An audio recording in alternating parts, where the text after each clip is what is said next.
Your call is not available. At the tone, please record your message. When you've finished recording, you may hang up or press 1 for more options.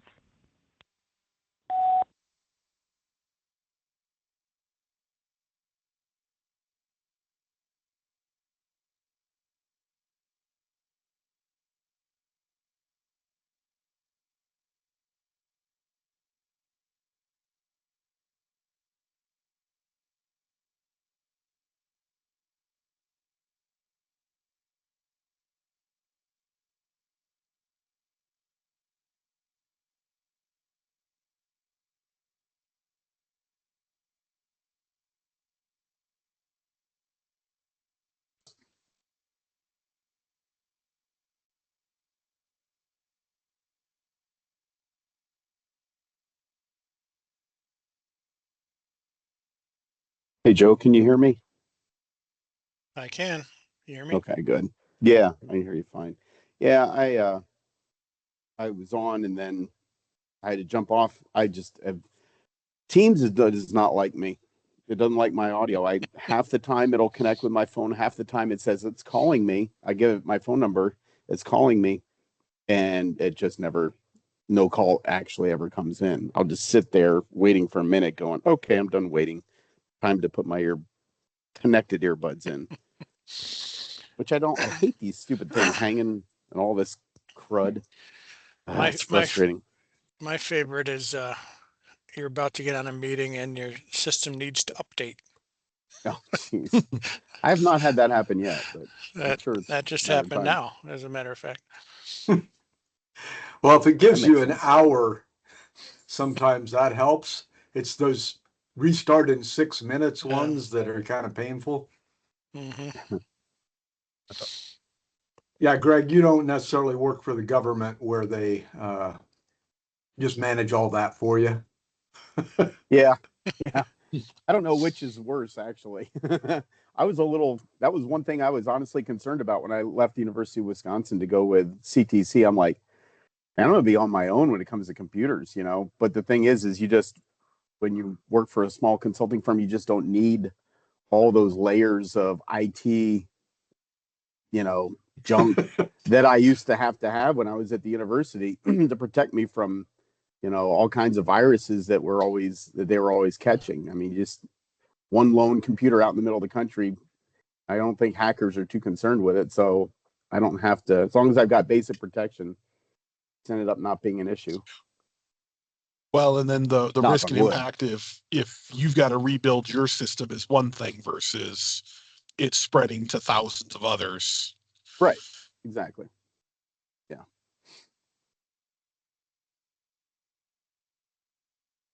All right. So let me see here. Got who are we waiting on? Most of us.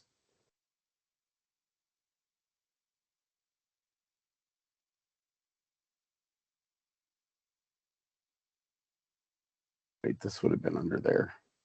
There it is. Okay, so we've got AJ, we've got Mike, do we have Marcus? No. We got Joe. Do we have Samantha? No. And we've got Aiden. And welcome, Aiden, by the way. How you feeling? I'm doing all right. Well, day by day. Some days are better than others. Yesterday with the physical therapy, so I'm limping around pretty good today, but they beat me up good. But Okay. I'm getting there. Okay. Good. Good to hear it. Uh, Jeremy just joined us, and we've got Adam. So we've got all but two. I think we're in pretty good shape. Okay, so and let me see, let me go back up here. Okay, so anyway, we during the research development process, there was a couple different committees that came up with the idea of, or we're exploring, showing interest, whatever you want to say, in artificial intelligence projects, a project that might address it. So what I did is at one point is I reached out to our sister organization, Aurora, and and I did see that there was some projects on their list of ongoing and completed that looked like they were related. It certainly could be related to AI, but I wasn't about to spend a bunch of time trying to dig into them and find out a bunch. So I just asked, I said, asked Neil Hawkins and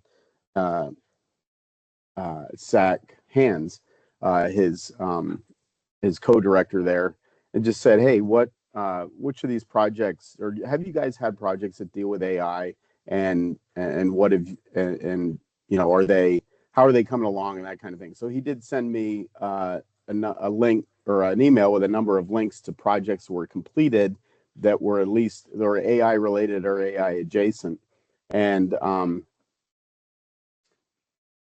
then I shared that list with the Clear Roads group in general, because rather than sending it to like one committee or two committees, I thought, you know what, there's been a little bit of interest from all over the place on this, each from most of the 5 committees anyway, or close to it. And so I'm trying to pull out, oh, there it is. I'll pull this over here so we can kind of see this.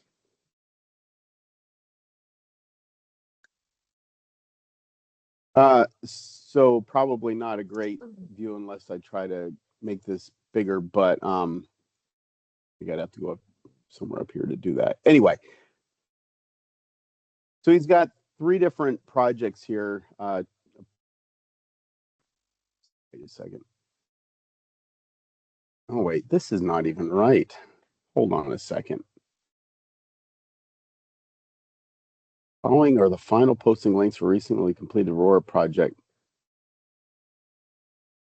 Greg, I think that's for the That's other that project. other one. Yeah, right. That's the one that's connected to our standard legend. I could have sworn now. All right. Well, I don't have it up. I'll look for it.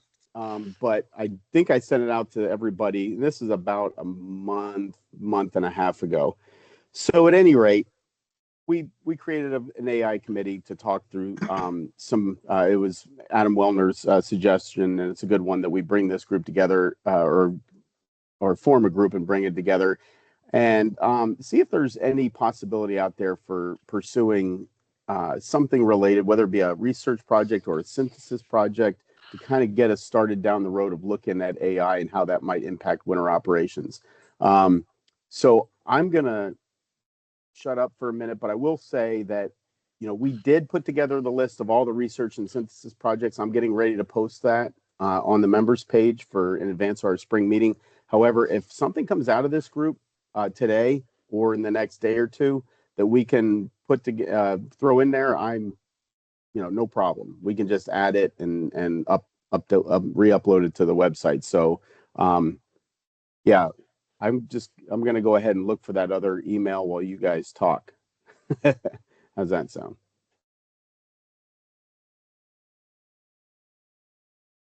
I'm going to stop sharing my I screen. asked AI what were the most promising areas for AI winter maintenance research, because why not just go straight to the source, right? Yeah. And it actually came back with some somewhat useful information, I thought. The 3 research areas it suggested was AI enhanced MDSS and predictive modeling, automated sensing and computer vision, and fleet and resource optimization. And of course, a lot of detail, well, a fair bit of detail to go along with that. I didn't want too much. I got 13 pages of stuff actually out of it. But it was interesting. I know one place that's been looked at and probably will continue to be and really needs to be is imagery. So images from cameras and doing analysis of that to feedback with information. I'm just going to say the developments in that area appear to be fairly strong and fairly rapid. I have a Blink doorbell camera, and for I don't know, a couple weeks or something like that, they offered me a sneak preview of an upgrade that I could do and pay more money to have it identify whatever is in the camera. So instead of having to actually look at the image, I could see a little text that says somebody is delivering a package, a white car is pulling into your driveway and stuff like that. And it was pretty accurate in just from a little doorbell camera saying what was going on. Somebody's delivering a package or somebody is walking by. There's a spider crawling over your lens. I think was one of them, and it was correct. It was that. So anyway, for identifying road conditions or possibly even current weather conditions, that might be an opportunity. And I just simply bring that up because we have talked about it just here at Nebraska. We're looking at some visibility sensors and are wondering if our highway cameras or some version of that could actually be used to help us determine what visibility is for the setting of variable speed limits. So there you go. It's what when was that completed? Anyway, yeah, 3 Since 3 Mike 3 years already ago. since Mike already brought up the topic of AI and imagery, I figured I would lay some foundation for you guys. I think I mentioned this a little bit ago too, but I'm working on putting together a global benchmarking proposal, which is what they call the scans these days. Have you ever heard of the scan program? It's when people used to go out in teams from the DOTs to, look at stuff either domestically or internationally. The global benchmarking program is the same thing. It's just a rebundled name. I'm working on a proposal that it's called Next Gen Winter Operations, and it hinges heavily on AI technology. I pulled together a pretty comprehensive list of how AI's already been deployed and leveraged in winter operations in other countries. I think I sent that over to you, Joe, a week or two ago, maybe. And so it's already there. It's just not here in the U.S.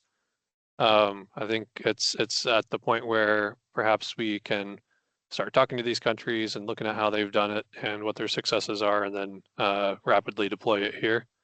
Because I know we've only been talking about it for a long time now. So that proposal's already been put together.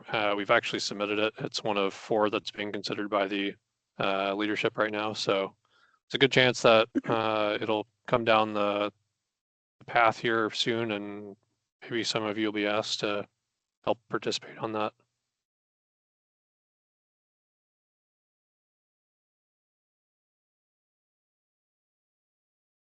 Jeremy, do you think that effort sort of reduces or eliminates the need for us to take that up at Clear Roads? Or do you think there's a supporting effort that makes sense? I consider it to be complementary to one another. We can go and gather up all of these use cases and put out a guide on implementation, which is likely what's going to happen. Along with, there's going to be other technologies. It's not just going to be the AI component. It's basically, what are the other countries doing better than us right now in winter operations? And we're going to come back with, kind of cost comparisons, implementation measures, stuff like that. Everything you need up to the point of procuring these technologies. So I think that it's complementary in that sense, because if we are working on something and researching how to make it occur here, it would probably be of equal value. Because how, Latvia has an AI system that ingests and processes images through their AI, for their purposes, may not be as relevant to how, North Dakota DOT, for example, might need it. Okay. So this is Joe T from New York. So having a little bit of experience with using the imagery and the 511 cameras to get road conditions, successfully. I say successfully proof of concept. We haven't put it into production yet. But one of the things that occurred to me when we started talking about AI and machine learning was that the difference between the large learning models and other sorts of machine learning. And being a total newbie and still a very extreme novice on the subject, that was quite interesting in the sense that they call it a convolutional neural network for machine learning, and then that random forestry, and that's different than the large learning models, ChatGPT stuff. Which when I think of this in terms of influence on Clear Roads or Clear Roads projects, my initial take on it was, I think all the research moving forward is probably going to have some kind of AI component to it, whether it's ChatGPT or whether it is one of these other types of convolutional neural networks where it is built to look at images, or it's built to look at radar imagery, and that's the one we have with the 511 data. But maybe, and this is maybe really oversimplifying it, but the projects, maybe part of it, Greg, is when we're looking at it is saying, okay, this is going to be a very high candidate for AI, machine learning, kind of medium low, and then some that we may say, listen, we don't want any AI associated with this, project. And maybe that's really, really oversimplifying it, but yeah, Jeremy, thanks for sharing those. Some of the names are great. The Winter manager in the Netherlands, and the Firestorm and Lava Storm were the other ones that kind of caught my eye. But it's kind of interesting because I see it that there's definitely going to be a component of AI in all the research, I think, that goes on, period. But how to gauge it. I know in New York State they've been very clear about the human in the loop. I don't know if that's the same, if that's being adopted every place else, but the idea is that you're not going to use AI to make a government decision. It's going to be part of a tool that a human is going to use to assess what's there. But just some thoughts from my end. That's all. And also, if anybody in this group is going to Houston in May, I'm looking for the team to build for content contributors for the AI portion of the AASHTO winter management group.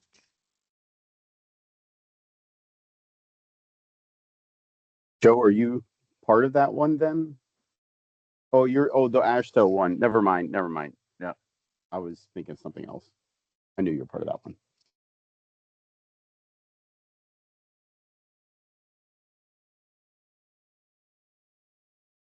So then I'm going to put you guys on the spot. Just show of hands who's going to Houston. Joe, I don't think Rick's done a good job of advertising that for whatever reason. Yeah, I know.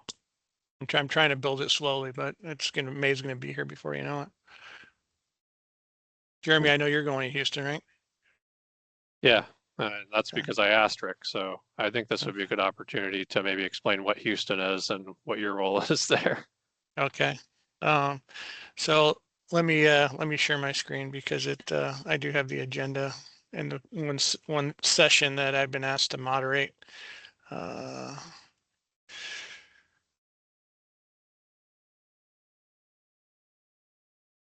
And I think part of this comes because AASHTO's Committee on Maintenance group maybe has a little bit of a disconnect from Clear Roads and Aurora and the pooled funds that are kind of not directly tied into it. Yeah, it's certainly lagging, that's for sure. Can you guys see my screen? Yes. All right, so this is the agenda, the work draft agenda for the meeting in May out in Houston. I think the invitation letters just went out, so it may have been some of these. I think a lot of times you go to your commissioner so you may not see them yet. But one of the sessions here that I got volunteered for was operations in AI and machine learning. And critical issues facing member states regarding the application of AI, machine learning, and maintenance operations such as MDSS, analysis of conditions, operator assistance systems, and generative artificial intelligence chatbots. But Rick has here a case study, and I sent this to Mr. Goldstein to see if he may want to be a content contributor for the dynamic spreading and that smart plow that they're working on in Massachusetts. I know they've worked on it in some other places too, but essentially a group discussion, anti-icing operational improvements. This is all subject to change. Liquids, material optimization, plow operations, routing, timing, ROS and weather integration, and performance metrics and post-storm evaluation. And it's only an hour and 15 minutes, so I imagine we'll be able to eat that up pretty quickly just in discussion. But that's what this is all about. And hopefully, if you didn't get this letter, it'll get down to you from this group. And if you are going to be in Houston, I'd look to possibly engage you guys in some conversation based on what we're talking about here and other stuff. So, any questions? Joe, is there any way you could share that agenda? My bureau chief is brand new as of yesterday, and he got the email from Rick last night, and I forwarded it to him, but I didn't have the agenda, and he was trying to pick who to go. So I just want to be able to show him what the meeting's about because he's brand new to the job, so he's trying to figure out life in general. Got it. I'll send Thank it to you. this whole group. Appreciate it. Yep. And I'm pretty confident I will not be there, but I do know Jed, who I did see up there, is a pretty strong supporter of doing some of this AI stuff with appropriate guardrails. I'm sure he'll have opinions if you're able to get him in the room. And those who know Jed, I'm sure he'll have plenty of opinions to share because it's Jed.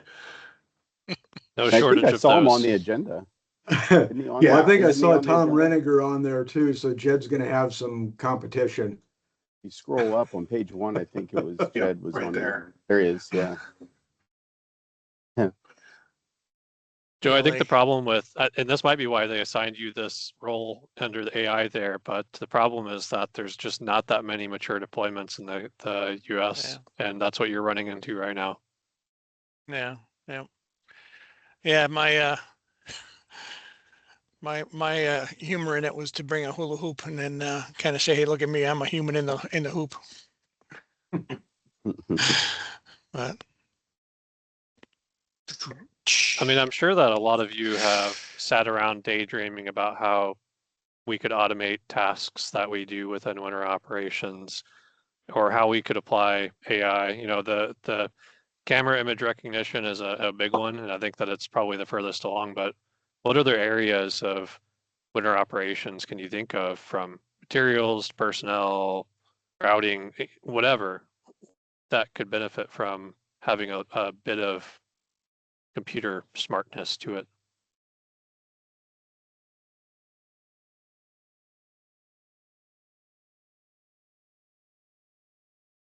and and for our research group, I came up with a research proposal. I don't know if it's going to gain any legs or not, but this year was we were ultra sensitive to knowing how much material we had on hand and how much we were consuming within any given time window. So I thought that would be kind of interesting to see what AI would say, how much material we should have used based on observed weather conditions, durations, temperatures, kind of a melding of the winter severity index with how much material should match that if it's being applied judiciously, I guess, or what those windows might be. I don't know if it's would pass the so what test, but I guess it may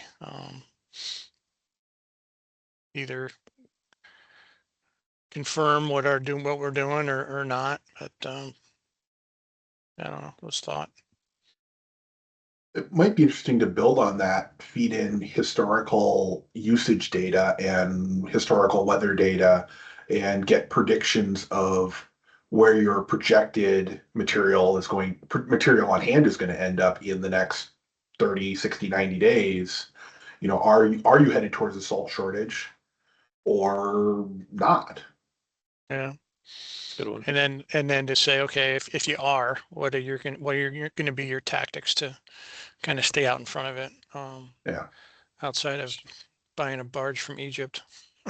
So something that came up in this AI search that I did is storm digital twins for pre-event simulation. And the idea of simulation is kind of intriguing because, oftentimes I think that we have pretty enormous quantities of data available to us, but maybe don't have the ability to process it and use it in ways that, would,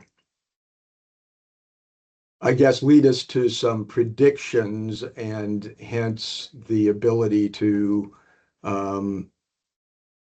through simulated storms, see, oh, well, what's going to get the result that we're after and do that most economically, use the least resources.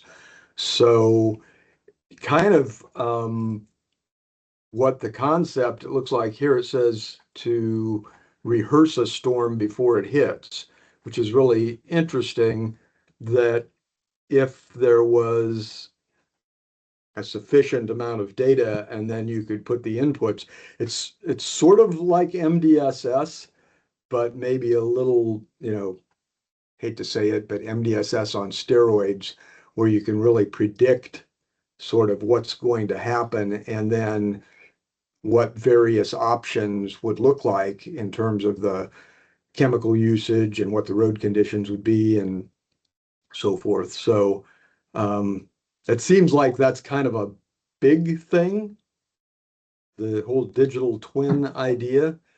But I don't know, supposedly AI super intelligence is about to be here, and then I don't know what, we'll just probably have to go to some kind of AI church and worship it periodically um, to keep it from turning on us. But anyway, the capabilities are definitely increasing at a pretty high rate. That strikes me, and I'll just say this: in Nebraska, our RWIS is not particularly good. We, depending on where you go, our interstate corridor is pretty well equipped with highway cameras.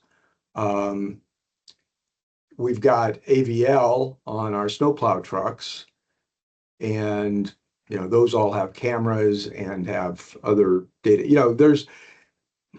There's a lot of data to be had that could, yeah, I don't know, maybe that's an idea. What do y'all think? Does that sound too big, or? Well, I think there's like two other things I'd add in that like I think it's a great idea, and it might tie into also the pre-positioning of assets. So like we have a couple of specialty assets, icebreakers. We bought these wide wing snowplows, triaxle things. We only have two of them statewide, and they don't have a home exactly. So is there a storm?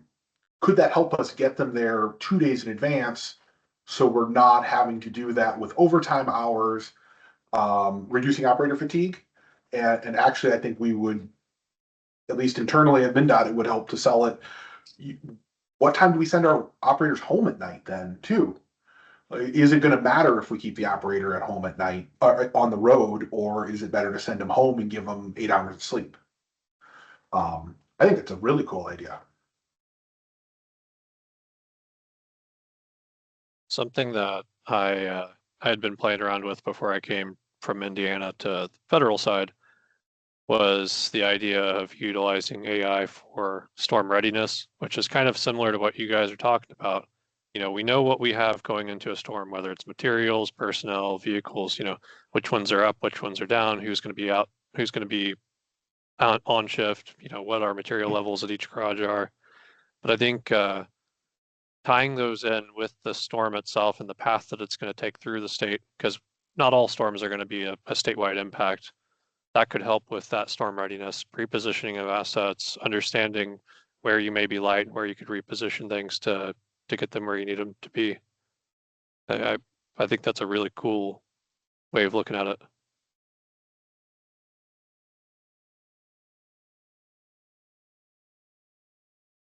So this is AJ. I have a few things. I've definitely been doing we've been looking into some stuff, and I actually just went to a conference related to hazmat and environmental kind of management, and I took a class that, for AI and what they're using for some of that. I mean, there's a lot growing. We're bouncing in and out of topics. It really seems like the place to start is probably some type of kind of thorough synthesis of how the exact question is kind of the hypothesis, I guess. Because there's a lot of different things. I mean, I kind of have it right now. I'm writing it down, and I have these categories of, basically data-driven decision making, which in a way that's really what MDSS is. But now we're talking about, advancing it, kind of like you reference that. Another one is essentially active operational management. This is interesting. In one of the classes I took in this hazmat stuff, they brought up a new AI tool, or I don't know how new it is, but it's brand new to me. I didn't know about it. It's actually a Google tool. I believe it's called like LM Notebook, something like that. But basically, it's an AI tool that you give it the information that it searches in. So it does not use the internet. It does not do all the stuff we know AI can, which is give you false information or, all that. So in fact, like if you have a massive contract, you can put this massive contract in the library of this LM Notebook Google AI tool, and then ask it questions or do whatever you want. And it's stuck to only have that management of that contract and whatever else you put in there. And it goes kind of crazy. Like it has the ability to turn your results into a podcast and just all kinds of other things. So, so active management, an analysis of like new or underused tools, so clear roads, right? So Mike, I did the same thing you kind of said, except a little different question. I asked AI essentially, how can clear roads use AI and for betterment of clear roads potential management and projects? And it gave me a whole list of stuff, right? But one of them popped out as a very resounding topic, and I'm going to it. So that was knowledge and sharing of synthesis. Clear Roads produces a lot of useful research, but states often struggle to implement it. AI can help by creating search tools that scan past Clear Road studies for relevant guidance, summarizing best practices from storm scenarios, and it gives a list of stuff. So I feel like there's so much unknown, and so many people are kind of different directions are happening. Probably the best place for us would be to start with a legit kind of combing of how can it be used. It's not just simply how can my DOT have betterment with AI, but every single thing, including active management, collaboration, multiple states working together. Marcus, I know we're diving into AI avalanche forecasting and using these souped up cameras and learning for the hill to know when people or animals are on the hill, which of course hunters are going to be very interested to know where to find the bucks. So anyways, there's so much there.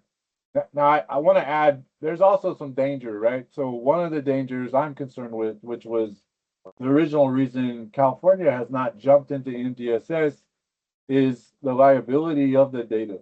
So in other words, if AI says Joe, you should have used, half the salt you did, and you could have used half the people you did, or whatever it says, and we did not do it. We're now potentially, legally liable. That, there's proof that we're failing, right? So, there's kind of a caveat that it's important. I think that we keep it as a tool for the betterment of our field staff and making decisions, but it doesn't make the decisions for us, because now we're stuck with being the middleman and not performing, and now we're essentially legally liable. So anyway, those are some of the thoughts I had on that.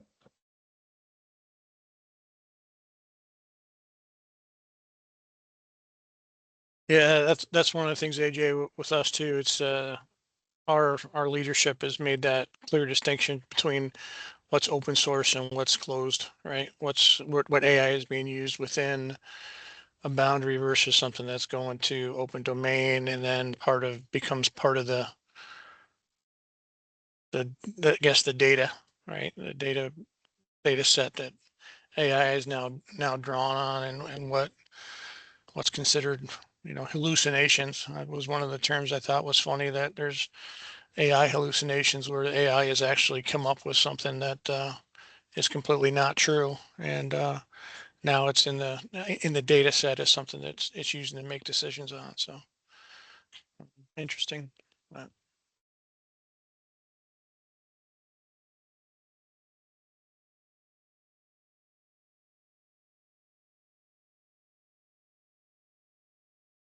Yeah, there's definitely a piece with all of this to making sure that we are careful about implementation.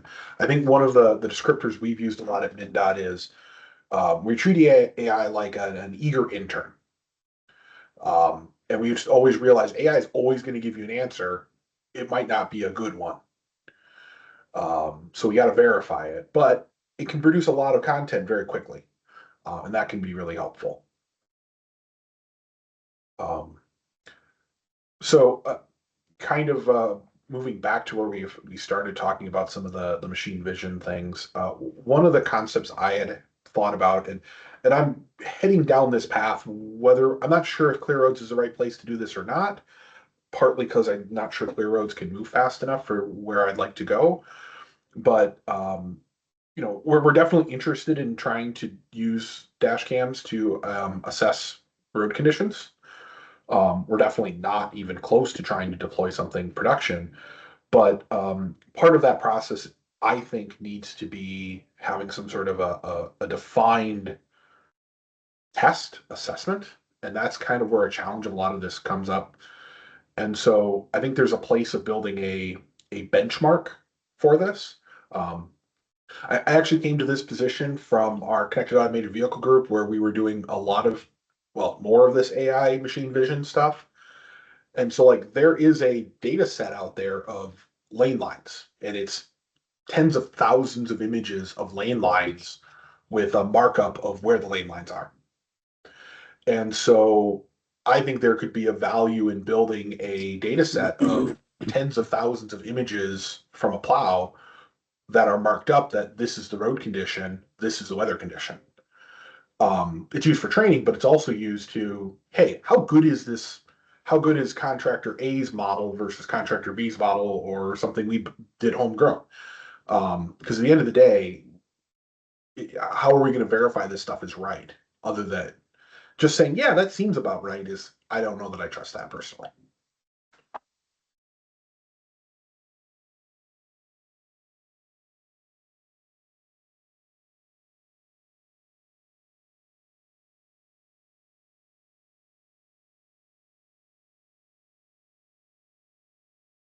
So now I guess it begs the question, Greg, do you think it's worth having a synthesis on using AI to determine what AI can do? Or is it something, I think the open versus closed systems is really important in New York anyway, because that way I think that's one of the determinations when they're saying human in the loop, is to say, well, this is machine learning, but it's based on a closed system. So it's I don't know, I wouldn't call it fact checking, but there's some I guess, reliability that it's not, you're not going to have any of these hallucinations that they talk about. But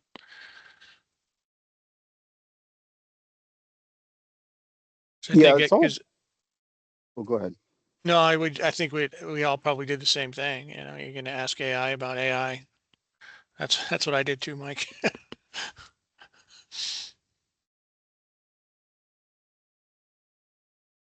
Seems kind of like Yeah, a natural thing to do. yeah. Yeah. So there's been taking notes here on some of what's been said, and I've recorded this just so I can go back and listen to it, or any of us could do that. Lots of good discussion, lots of things, a lot of potential, but a lot of areas for concern as well. Uh, I don't know. I think that what makes sense, especially in the final, again, this is the final year of, if we do try and sneak something, then this is the final year of the Clear Roads Pool Fund. So we're not going to get into I don't even know what kind of project we would necessarily do with AI just yet. Um, I think there's a possibility to attack it in the next pool fund for sure, but I could see a synthesis being of value here, be asking questions, and this could be, yeah, I mean, we could really get into this, but I mean, just basically, how is AI currently being used in winter maintenance, or winter maintenance areas that could be applied to winter maintenance, and then also, what areas would you like to see? And just through a survey as part of that synthesis, where would you like to see AI applied? What kinds of things do you see the greatest potential in? What areas would help you in your job uh, the best? Those kinds of things. I mean, that synthesis would give us a range of ideas to then, pursue projects or research projects in the next pool fund. That's just my thought.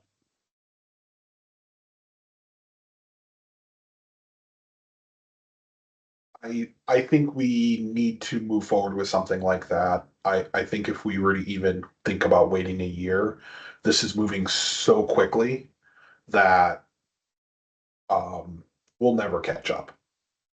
I mean, we're already behind the reality of how fast this stuff is moving. So It would seem that, yeah, maybe a synthesis or something that's looking into the kind of made it in a few seconds, honestly, just doing an AI search for this came up with an amazing list of possibilities. And so, figuring out almost where to begin, or, there are so many possibilities, I think, that you kind of need to go, well, all right, what approach even makes sense? Because, and like you said, Adam, there's so many things that are happening, and they're happening so quickly. Um, you almost have to kind of put the blinders on a little bit and focus and go, all right, there's all kinds of stuff going on, but we really need something, that we can focus on and get some value out of. And then maybe learn how to spread that out. It's going to be interesting because the pace of development is kind of mind-boggling.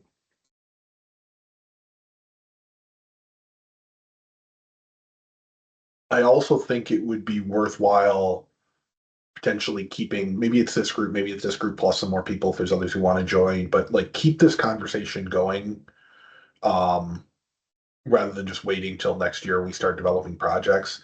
Yeah. And yeah, because I think some problems will point out, because right now it feels like we got a hammer, what are we going to do with it? Well, we need to find nails. um, so let's go find those nails and find problems that we actually think AI is a good solution for, um, or problems that we can make AI a good solution for. Um, yeah, and maybe it's part of that synthesis, or tied to that synthesis is continued, essentially brainstorming meetings like this every couple of months or something. because I don't know a better way to get that information or get those ideas than just getting a bunch of experts and excited people talking. But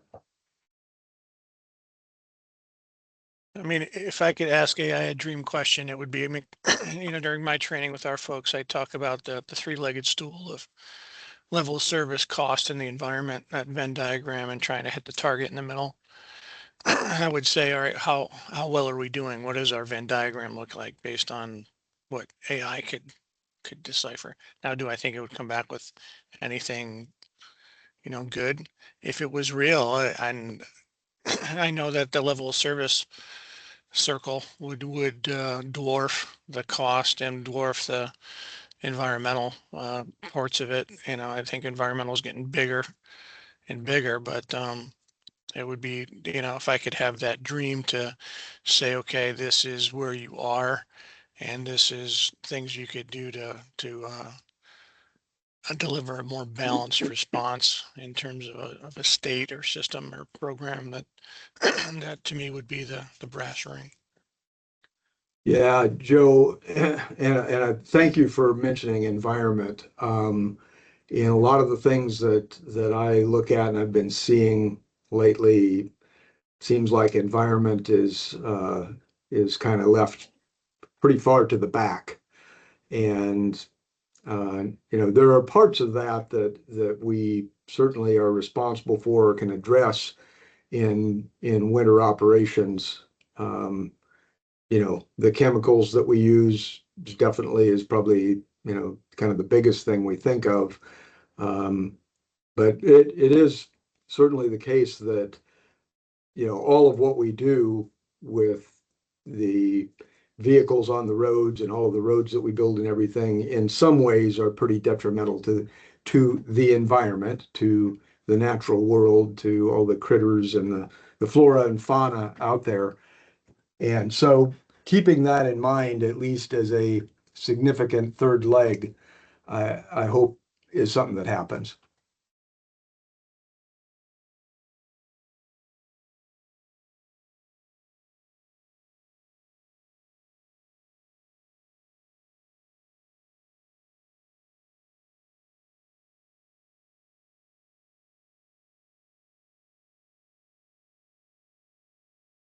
So then, do we want to then submit a synthesis proposal, synthesis idea as part of our collection of research and synthesis ideas that are going to be considered at the spring meeting?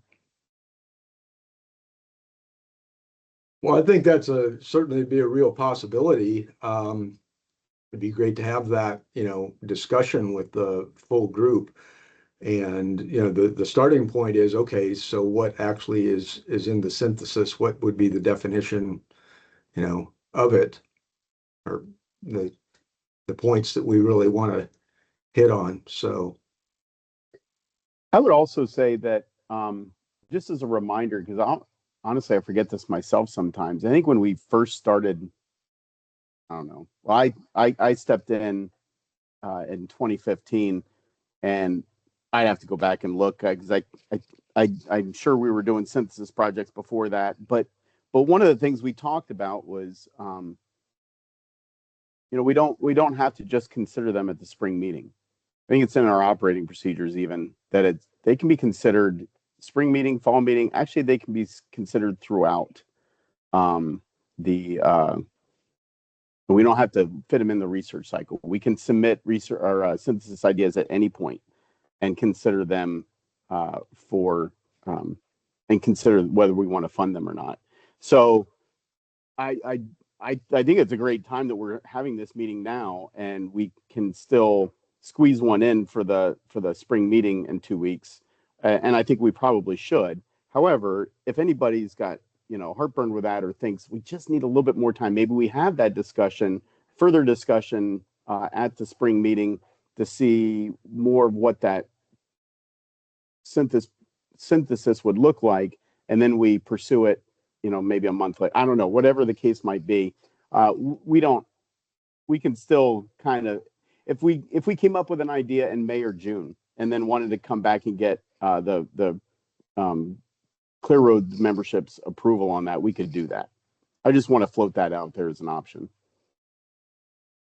I think that's a good idea. And to kind of get to Adam's point about finding the nails, I think we've all looked at a bunch of research proposals now that come in. I don't know about you guys, but I always get that feeling. I think to myself, all right, how much of this was done with AI? How much of this writing has been done with AI?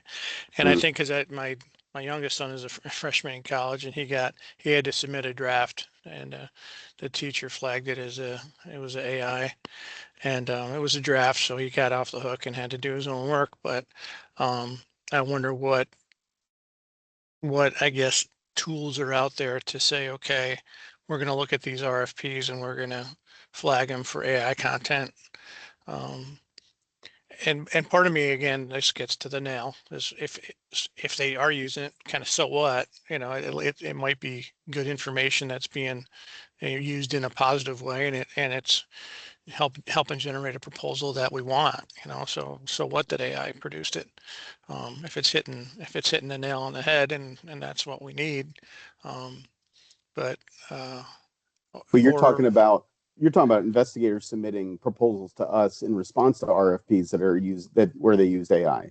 Is that what you're saying? Yeah, that's what I'm saying. I should have been more clear. Okay. That's all right. Responses. Yeah. Yeah. Well, it could be a concern, because that could be, yeah, it could hit the nail on the head, but can the investigator actually execute that?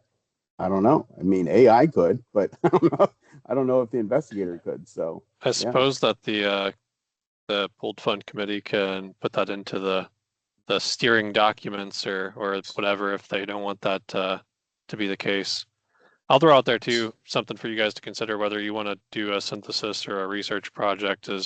And Greg, you've brought this up in the past. The synthesis projects are only going to synthesize current state of things. They're not going to influence the future or try and predict the future. So if you want just a current view of what's going on, a state of the practice, that's great. The survey could also be a part of that, right? I think that's a good, this is what we want. But if you want to go that step further and look at the possibilities or explore the possibilities of what could be out there, or maybe what the future holds, then a full-blown, research project would be the appropriate step. That's a really good point, Jeremy. Thank you for that. Yeah. I guess in response to the whole investigators proposers using AI, like that's been in this conversation, and at the end of the day, we're going to have to follow them because they go through MnDOT contracting. There's some guardrails in place there, and at the end of the day, if they're not following appropriate professional, at the end of the day, they're responsible for the content they submit. And if they're submitting content that they can't deliver and things like that, like we have mechanisms to deal with that, and that's being discussed. And so I don't think Clear Roads themselves, like we as a group, need to address that, because that is being addressed kind of through the other things that Clear Roads, by Minnesota being the lead state, Clear Roads doesn't get a choice that's going to be in there, because we're executing the contracts that it's going to be in there, because it's going to be in there for Minnesota's, because our attorneys say it has to be. Things like that. So, and we also have the option to reject any proposal we receive. We've done it before. We've exercised that option multiple times. So if we see that there's something there, we're like, I don't like the look of that one. Yeah, that's a great point, though. I mean, we should, that just the fact that Minnesota has that, I think that it's something to let all the other states know in the group, to say, at least, and what are those guide rails, so everybody kind of knows what they are. Yeah, I mean, and at the end of the day, like I said, whoever they're submitting, they're professionally responsible for that. I don't think I would discourage people from using AI, because I think it can be a great tool to improve readability. In particular, I've encouraged my staff to use it many times because it writes better than a lot of my staff does. But you got to read it, and you got to make sure it's right. Mm-hmm. And you're still responsible for the content. Yeah. Exactly. I really agree with that, Adam. I find that the AI tools, they are tools, and it's can be highly useful. But where do people come into it? Is it just all AI? I don't think so. I think there's a certain amount of judgment and you know, maybe background and experience and all of that, and just being a people, a human has some value to it, and that the combination of the two maybe is what really gets us some of the best products, is that, people that are judiciously using AI in the work. It's where we're headed, I guess, whether we like it or not.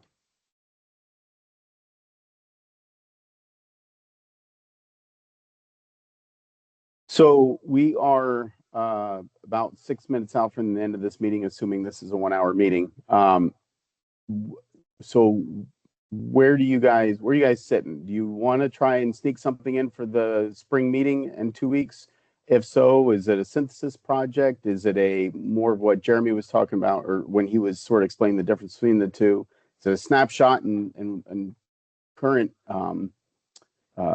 of current situations and a synthesis, or are we doing a research project maybe where we're trying to forecast a little bit and see where this technology is headed?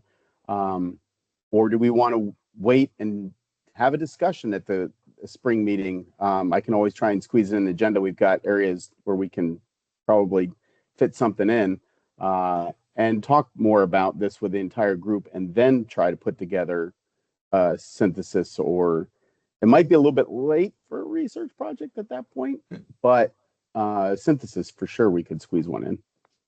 Possibly, and I was just, as you were saying that, thinking that one way of looking at it is what has potential to be used, kind of right away, that's almost ready to go and just needs to be developed and put into place for AI.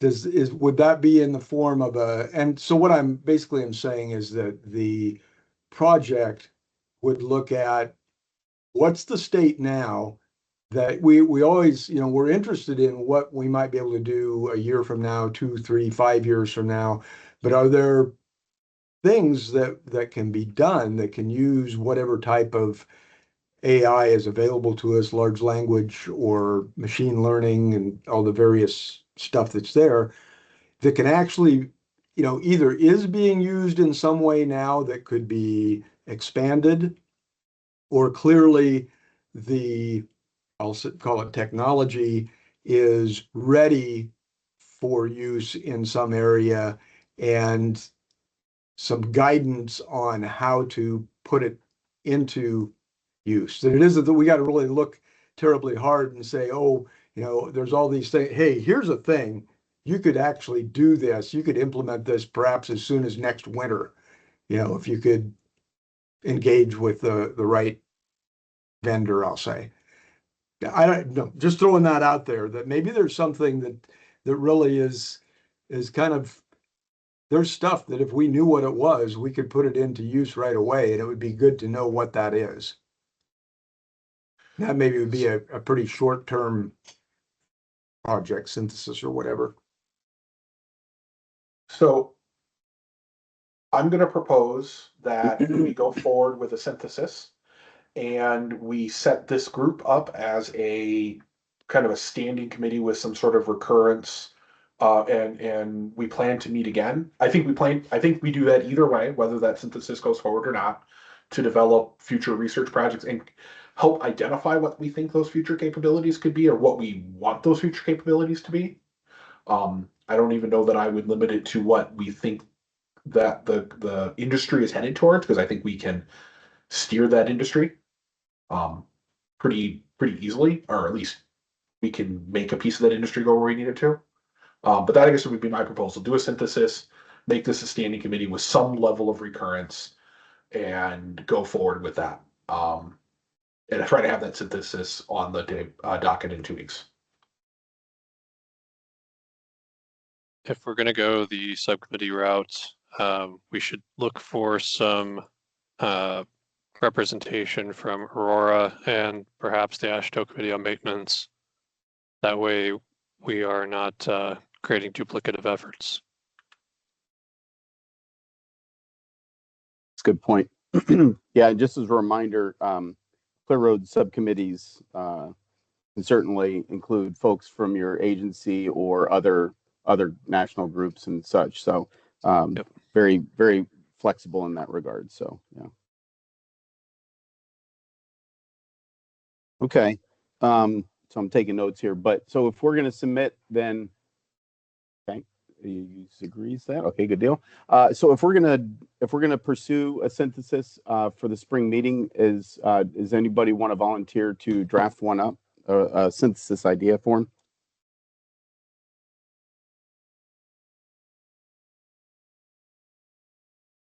And I can help you with that, but I need somebody who's a winter maintenance person who has some ideas on this to take the first stab at it. Well, okay. If no nobody's jumping at it, Okay, so I'd be Mike willing is to gonna work with you, and I think all of us would certainly help with any review or whatever. We don't have much time. What do we got, a right. week? That's why I'm thinking. Yeah, exactly. I would like to have this turned around because I'm gonna have the list to go here tomorrow, I think. But I'm gonna send it over to Kirsten, have her add this to the list, and so I'd like to have it. Looking at my schedule or at our calendar here. Shoot, I think oh my gosh, where's my calendar? There it is. So we are. Yeah, next week so we can get it by the end of this week, by this Friday the 10th. That way it can be added to the current list, and I'll repost it, and that way folks will still have it a full week before we actually meet. Does that sound reasonable? Yeah, my calendar is actually reasonably free. I mean, I got plenty of things to do, but I'm not packed in. So Yeah, I would be willing to draft something, try to get a quick first draft out to this group, and get that feedback of, hey, does this look like it's headed in the right direction? And Yeah. then can polish it a little bit. You Yeah, could use actually, AI, you could use fortunately- AI. Yeah. I was gonna say, fortunately, the synthesis request form only takes like 20 minutes to fill out. It's Right. simple. Yeah, and that's a good a point, making sure you share it with everybody so that everyone, when you see that come in, please give it a quick read.